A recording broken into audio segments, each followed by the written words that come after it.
Seems like a withdrawal. No, it was great, we love it.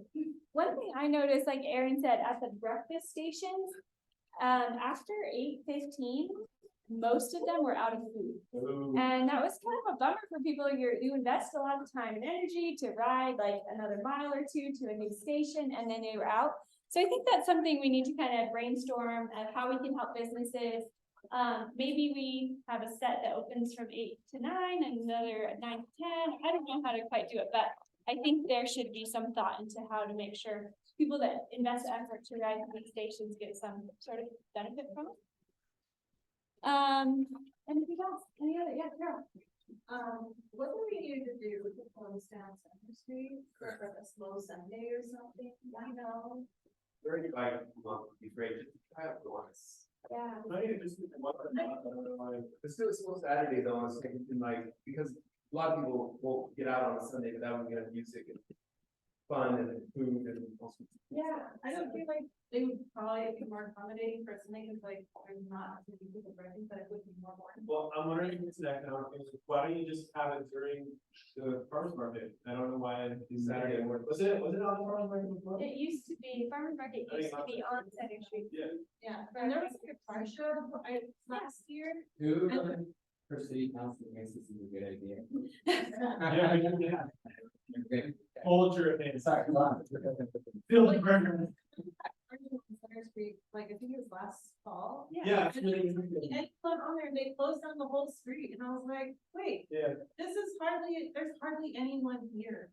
They got their car show? For hundreds of bikes, yeah, there was. Oh, there was tons of people and I went to it. Oh, I thought it was nice pedestrian traffic.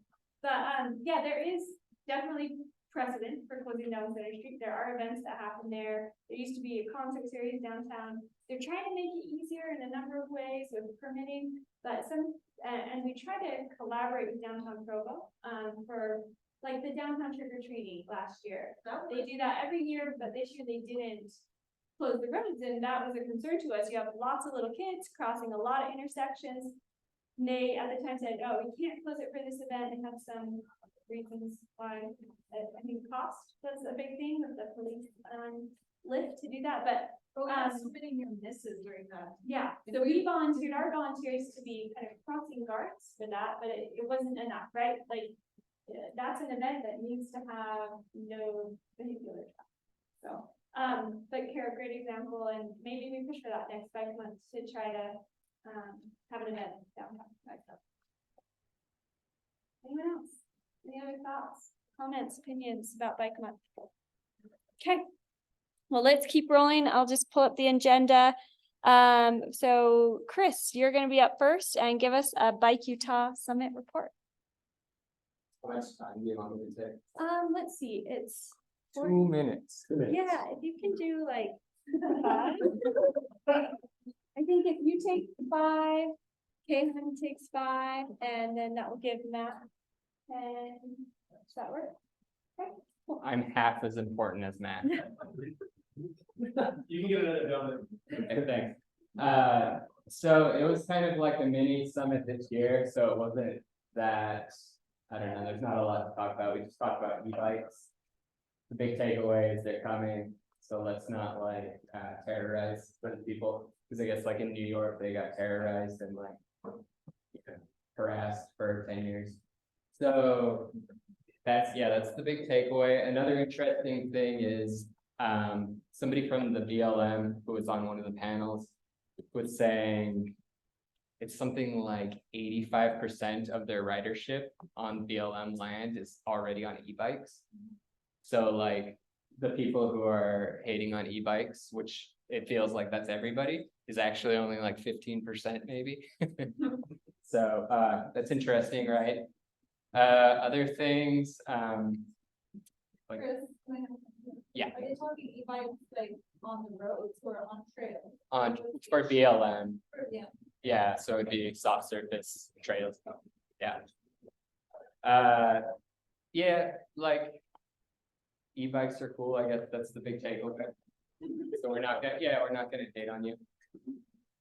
The other thing, I guess not related to that, but maybe equally important, is we are wrapping up a needs assessment, so the state funded us to do a needs assessment over a year to basically talk to underrepresented communities throughout the state and how they interact with bicycling, and like what their needs are. And we have found some pretty interesting things where the Provo City employees. Okay, anyways, so one of the big takeaways, like I'd say number one takeaway is, so we talk to basically people who don't actually like ride bikes that much, or people who are like, do ride bikes, but not because it's like a lifestyle choice, but because they have to. And we found consistently, like across the board, every single person we talked to, and these were like in-depth interviews, all of them thought painted bike lanes were insufficient. All of them wanted protected bike lanes. And like, I don't know, I've been like beating that drum for a long time. So maybe it's like, oh, of course Chris is saying that, but somebody else actually did the needs assessment and we used to argue about this. So, so he didn't agree with me and now he's like, okay, yeah, this is a thing. So I don't know, interpret that as you will. Future city council member. Yeah. And I think that makes a lot of sense, right? Because it's about comfort and safety and you can't. And what we're finding is that painted bike lanes represent the needs of a very niche group of cyclists. They look a lot like me. Bald. Just kidding. Just bald people out there. Riding in painted bike lanes. Yeah. Sorry, what was that? I was just gonna say, like, I, as a mom, starting to bike more, agree 100% with, like, painted bike lanes really aren't enough, especially when you have kids on your bikes, or like, when you're not seatbelted in, it just feels like you're on the road with these cars in a completely exposed. Right? And there are painted buffer bike lanes. Yes. Paint is not protection. And like, That's not a mini motion of see. so a big part of my job is like being a stakeholder for planning efforts throughout the state. And so I'm like the token bike guy for these planning efforts. That's why you like. Yeah. And one thing I've consistently seen is the consultancies who are putting together these stakeholder groups to decide the priorities for these plans. They are oftentimes inviting like white men who are like middle-aged. Which that's like I mean, at the very least invite. Very important demographic. Yeah, at the very least invite women, right? Like, at the, you know, it's like a very low bar.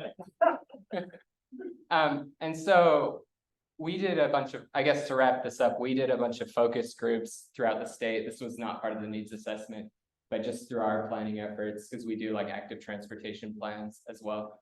And we've done focus groups where we've actually like purposely tried to get women to talk to them to see what they thought.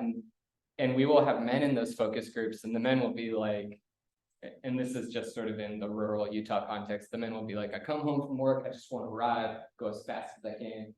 And it's awesome.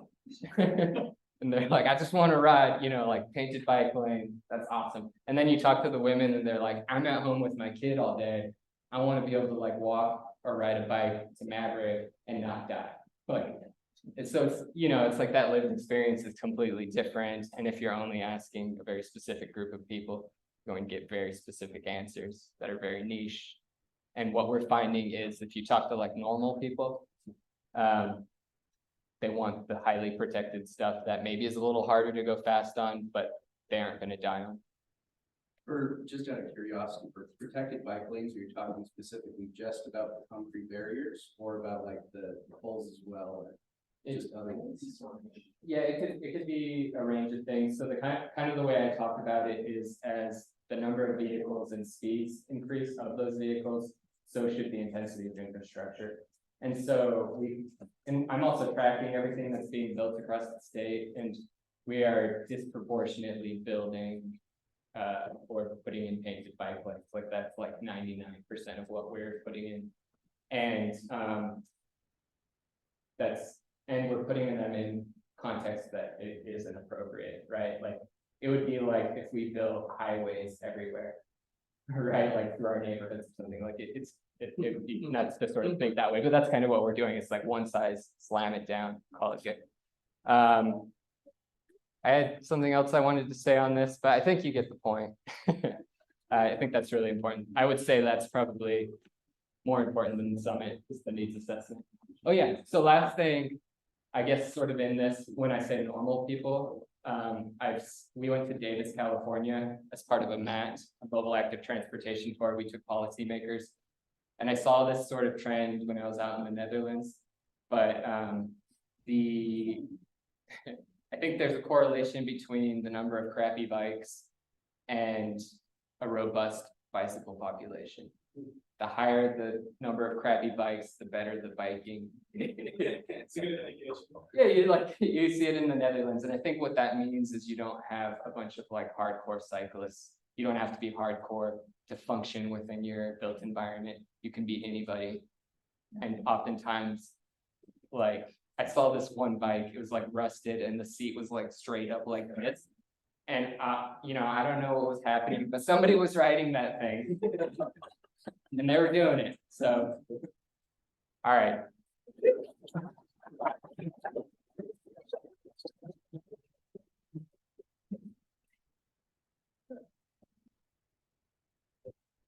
Okay, Han's going next. Yeah. Whatever. Hey, Han, you should be able to share now. Okay, well, let's see. So I got 2 minutes. All You right, can take a few more than that. Chris no did as problem. well. That's okay. Cool. Thank you. Aaron, let me know if you can see my screen. Yeah, we can. Awesome. Let's see. Okay, so Move Utah Summit. I mean, this is an annual program held by UDOT. This was my first year attending this. It was fun. I enjoyed it. I'm not gonna go over the meats and details of the summit. I'll cover just the pretty basics, but I will provide you all with the website. So if you wanted to gain access to the meats and specifics of the summit, feel free to do that by, again, just looking at the website that I'll provide you with. So kind of goes over what is Move Utah, why are walking, biking, and other active modes important. Kind of goes over the bike month poster contest, some of the benefits of walking, biking, and other active modes. So Utah Bike Month, this was covered already. May is the National Bike Month. I do want to kind of go over some ride safety tips at the very kind of bottom section of the screen. So wearing a helmet, obeying the traffic laws, riding in the same direction as the traffic. Utah Walk Month. So from October 1st to 31st is basically Utah Walk Month, which is interesting that ITE, Institute of Transportation Engineers, also kind of mentions October as the month of, for pedestrians or walking month, which is cool. Again, a safety thought, be alert when you're driving and be seen when you are a pedestrian. So the keynote speaker, Mitchell Reardon, he's an award-winning community builder, specializes in healthy urban planning, design, and research. He has done a whole bunch of tactical urbanism, and this is his expertise. So his presentation is also available, and it actually went live as of this morning, so everybody can access that. The website is provided, and it will be provided in the, I think it's one of the last or the second last slides of this presentation. UTN, Utah Trail Network. This is one of the big I would say, takeaways of the summit. So the State Bill 185, it will benefit state transportation for generations to come. The fund can collect up to 45 million in a given fiscal year. For the year 2024, there's about total 90 million. 45 of it is a one-time, and the other 45 will be recurring. So UDOT will have access to this fund. start of the fiscal year, which is July 1st. So Governor Cox and Director of UDOT Carlos, they did had a meeting, and they did kind of talked about how they want to go about the UTN. And as part of that discussion was basically connecting the trails together so people of all abilities can get to where they want to go in the way they want to do, and to do it safely. So the overarching trail network would ultimately connect communities for people who either choose not to drive or can't for any reason. And then also UDOT is in the process of forming a new section that focuses solely on multi-use trails. And as part of this process, Josh Van Jora has been elected as the new director for Trails and Transit. And again, the website at the bottom, feel free to access that website and kind of get into some more specifics and details of UTN. Some of the sessions that were held, there was, I think, a total of 12 or 16 sessions held during the summit. I attended 4 to 5 of those. The ones that I'm going to share with you guys are the ones that I attended. But again, there's about 12 to 16 total sessions that were held on that day. Again, feel free to look at the website and be able to kind of learn more about the specifics of each session. So Rails and Trails, that was one of the sessions that I attended. In the long run, how Utah's transportation agencies integrate biking and walking into Utah's unified plan. That was the other one of the sessions that I attended. And then Get the Pedal Off the Metal, how to protect vulnerable users through a safe systems approach. Another session that I attended. And then the last session that I attended was Step by Step, what it takes to make a community more walkable. And that's it. If there's are any questions, I'll be more than glad to help answer.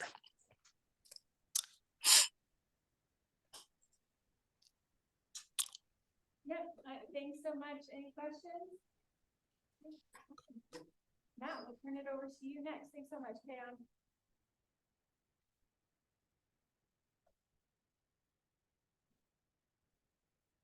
Yeah, I covered some of the stuff that I was going to cover.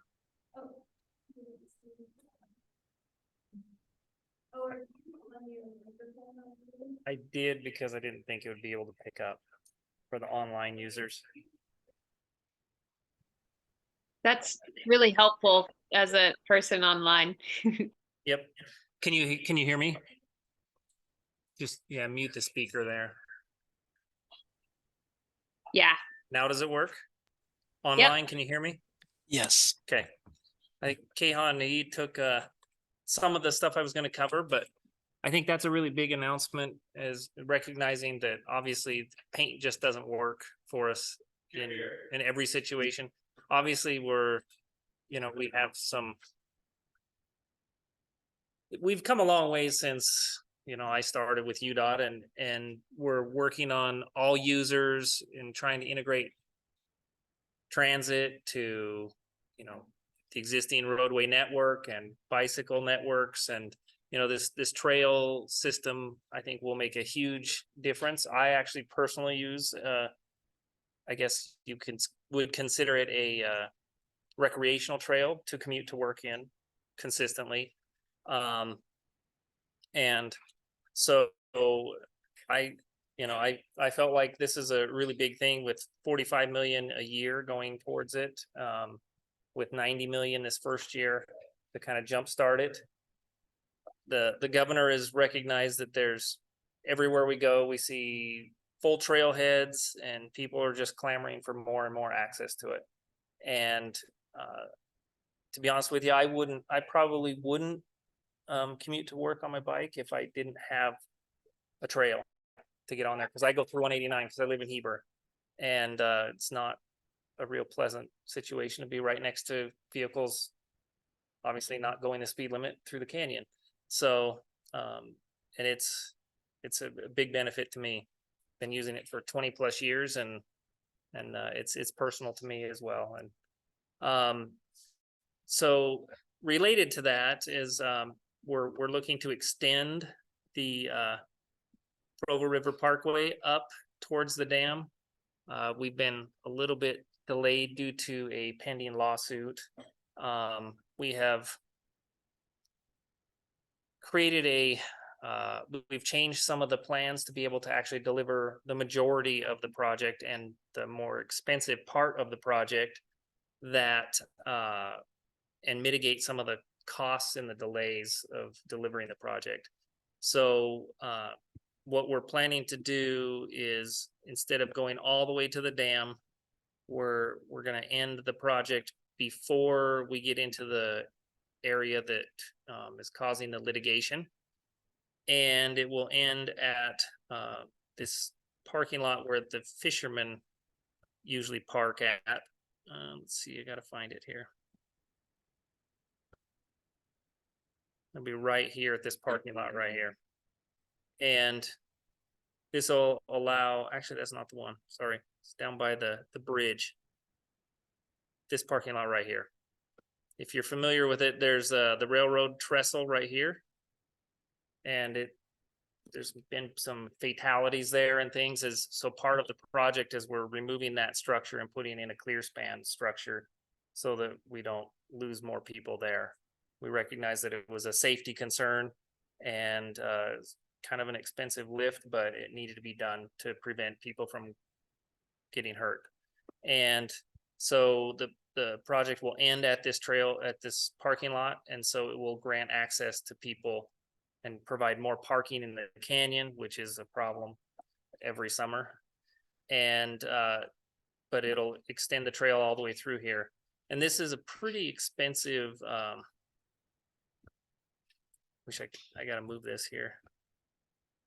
It's a pretty expensive segment of trail, but it's pretty key to our overall plan here. So, and the reason it's expensive is because it's so tight to the river and these railroad tracks. So if you go up in the canyon, you'll see the rails all removed and a bunch of the railroad ties are out.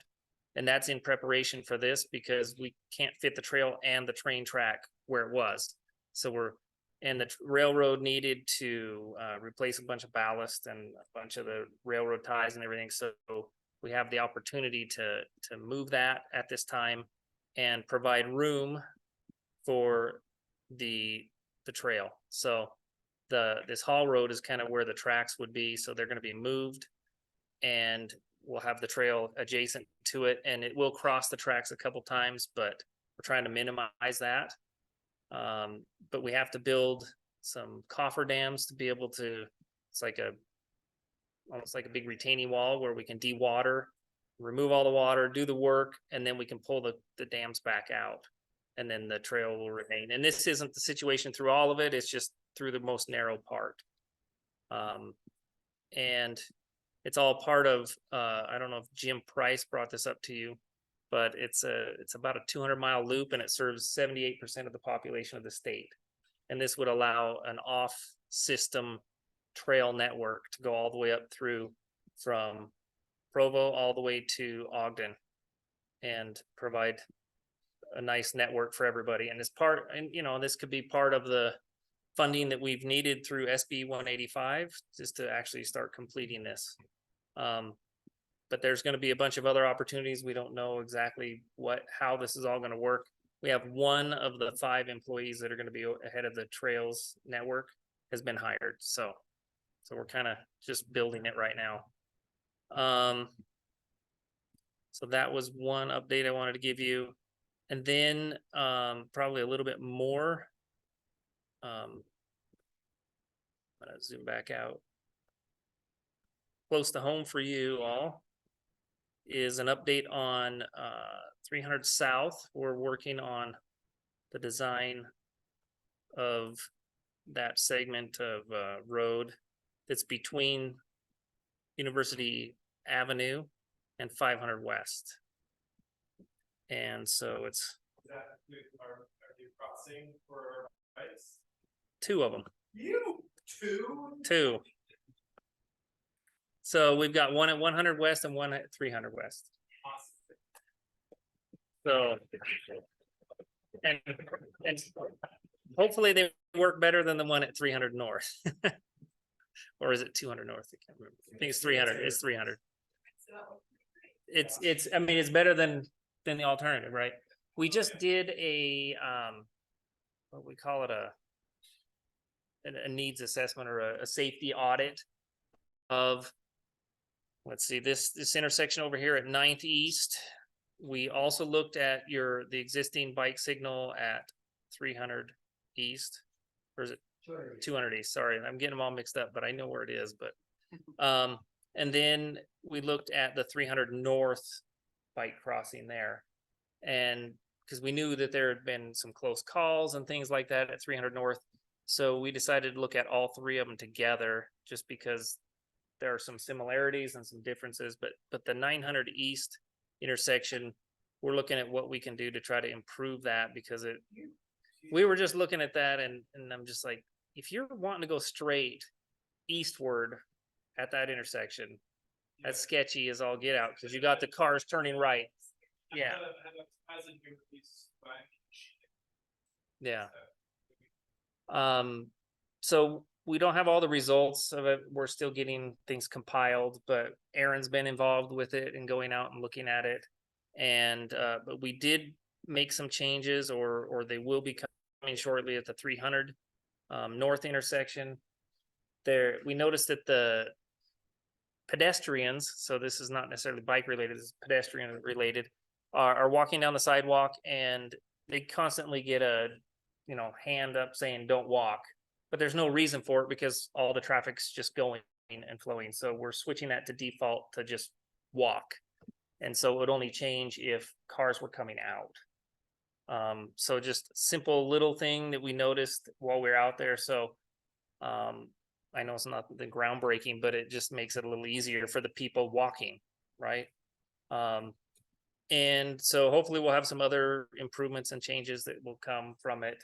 And we'll probably be looking at developing a concept report for this intersection here at 9th East. Looking at how much it would cost to fix it. I mean, it's been a problem for a long time. So, and we do have lots of needs, and we're getting more and more needs this year with all the weather and the roads getting damaged, but yeah. So they're adding 2 stations, correct me if I'm wrong, for UPX, right? Yep, one on 9th East. Nice. Just one Just, yeah. station on 9th East? Okay. Sorry. Okay. Yeah. And I think, I'm not sure exactly where they're at. I think they're starting the design on it pretty quick on that and trying to get it ready to, I think they're hoping to start construction of it next year. The construction, go ahead. On 300 South, that'll be next summer. And there will be raised medians, which I know was a big push for people, but we saw that there was quite a big safety benefit to it. It was a bit contentious, but really it's safer. I know it's not going to make some of you happy, but we are putting in bike lanes on this and extending what's existing on the east side to the west and connecting it up to 5th West. It's going to be 5 foot, not 4 foot like the other side, so it'll be a little better. But the original concept of this was just a pavement reconstruction. So, but when we've changed our process a bit in the region, we recognize that the time to put these things in is during concept, and that's when everything gets budgeted. We start with a kind of a blank slate and look at everything that's needed. And so that's helped to try to get things funded the way it needs to be able to add these active transportation aspects to the project. Yes. First of all, round of applause. That's awesome for everything you're doing. I really appreciate that.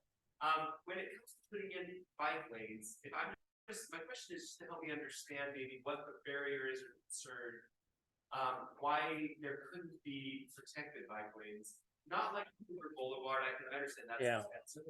But what about just putting up some plastic bollards with reflective lights so that drivers are totally aware this is not their lane? Yeah.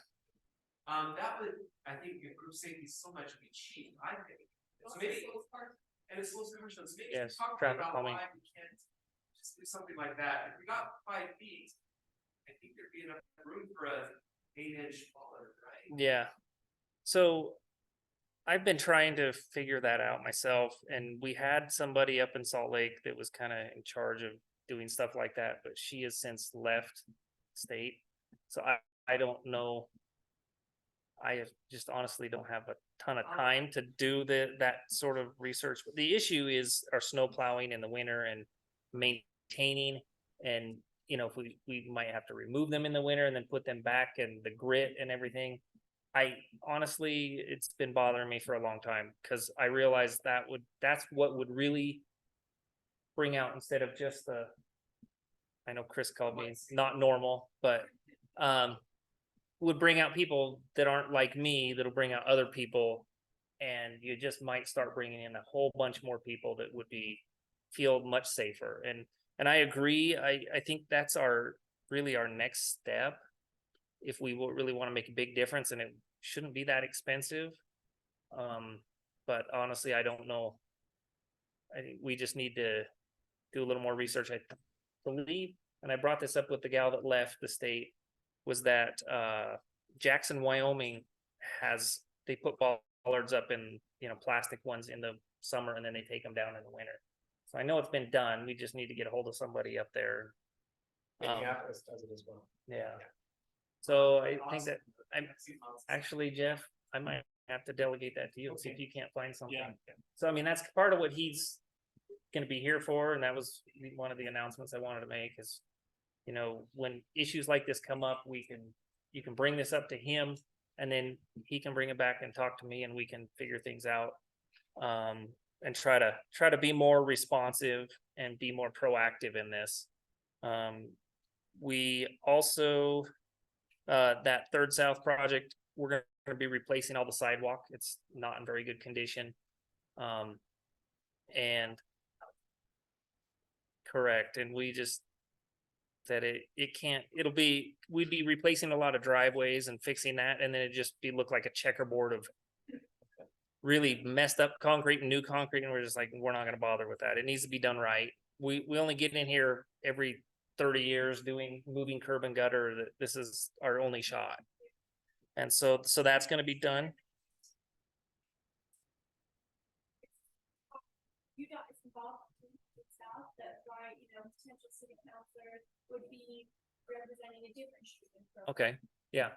That is a state highway, or it's actually a national highway because it's US 89, but it's under the state jurisdiction.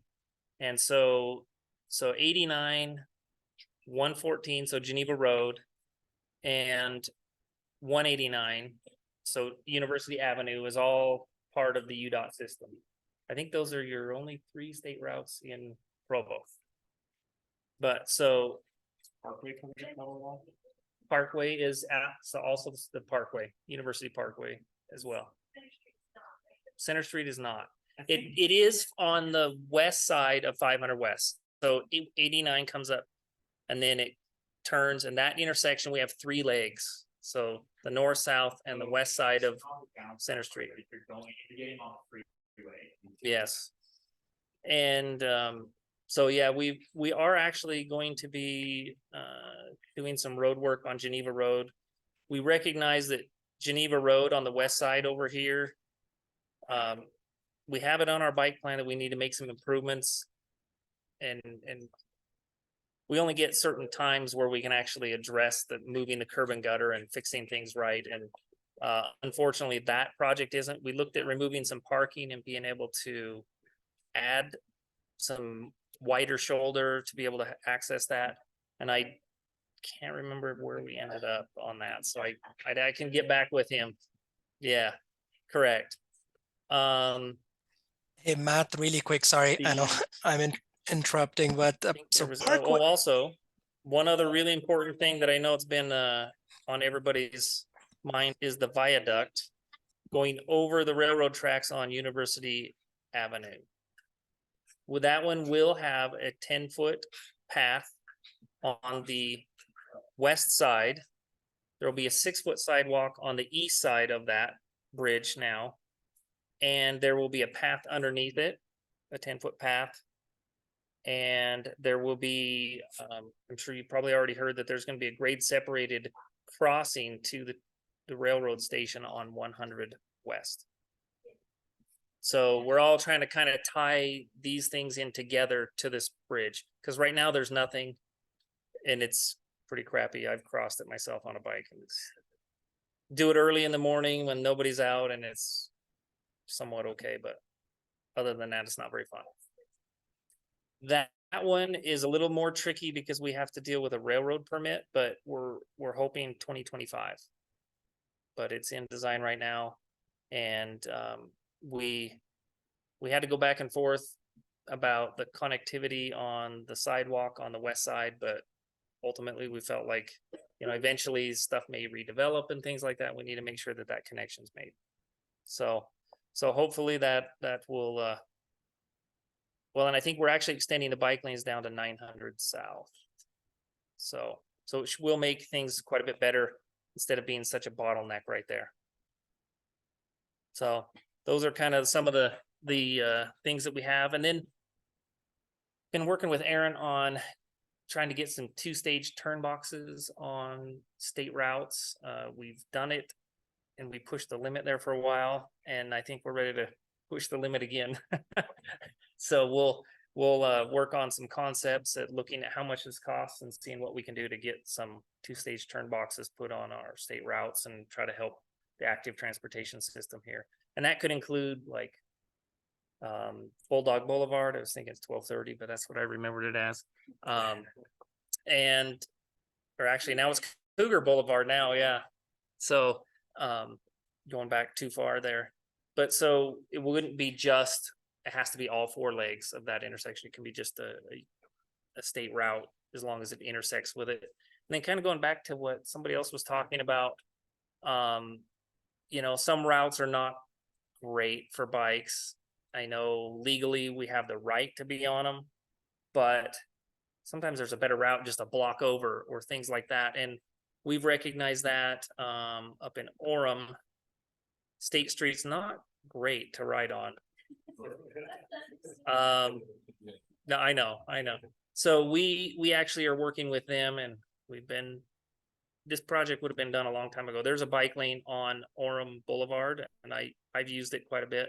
It's not the greatest. There's some manholes and things that are depressed, and so we're giving them some money to fix that, and then we're going to be signing it so that we're directing people over to use the better facility and try to upgrade that facility so it is more attractive.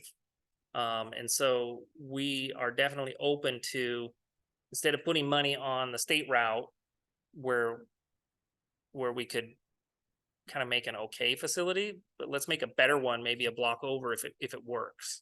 So we have that option. We really back in the day when we did 300 South on the east side, we felt like I think it's 600 South is a little bit more attractive, and we kind of wanted to put the money towards upgrading that, but that didn't work out. So think about those things, give Jeff some feedback, and we'll do what we can to try to be better at reacting and concepting these things and getting costs and trying to figure out what we can do. Unfortunately, our state money got switched to federal, and it comes with more restrictions, but we're working on how to change that and make it so it's state again, so that we can be more flexible and be more responsive. So I think that's all I had, and open to any questions or anything like that. One question. Yeah. If we're gonna redo the sidewalks on the 300 South to 500 West part, and we're already taking space away from the cars for bike lanes, is there any reason you can't just move the curb over and make a mixed-use path on 300 South? That was looked at. Part of the issue is a ton of the driveways have to be completely redone, and it became really expensive. Okay.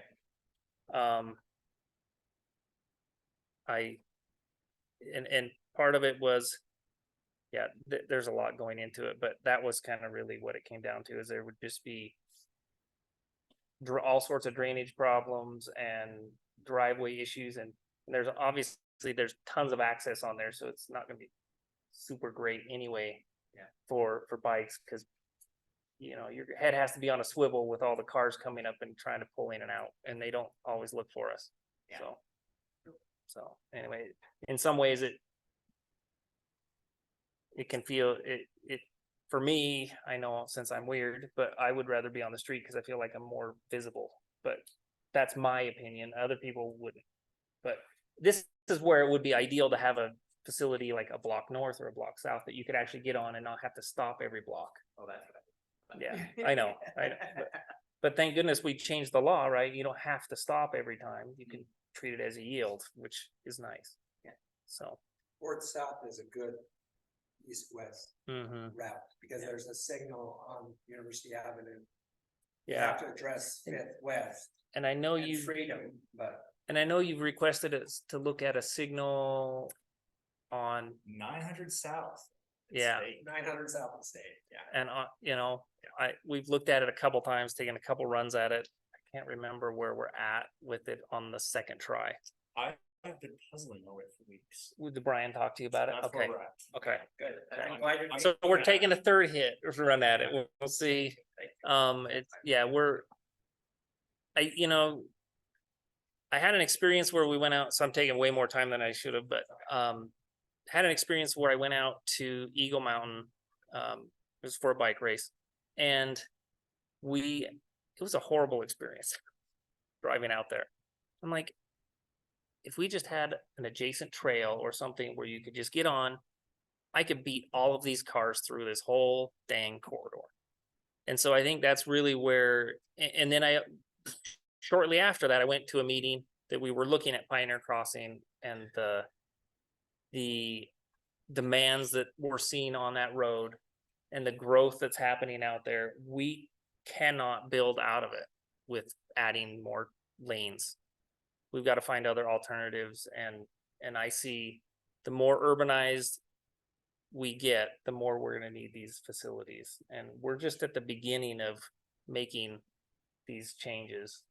And, you know, sometimes I get frustrated too. So just know that, you know, we're trying, you know, some of us maybe more than others, but we're really trying to change, and we see the need. Sometimes we have to have the policies to change to be able to make it happen, and we're working on it. So. Any other questions? Thank you for your time and the opportunity. Yeah, thank you. Thank you for your great work. You